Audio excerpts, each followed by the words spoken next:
so ein großer. Nein, Excuse, gehen Sie weg. Ich habe ein Präsent. Hey, alles mit der Ruhe. Was soll denn das? Was sagt denn der? Kennst du den?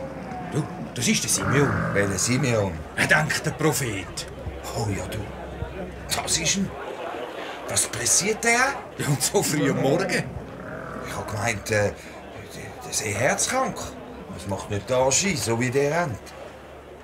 Jetzt nimmt mich doch ein Wunder, was los ist.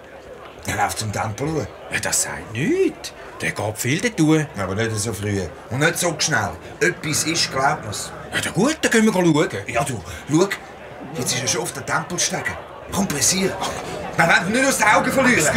Excuse. Hey, ihr zwei. Hoch. Alles mit der Ruhe.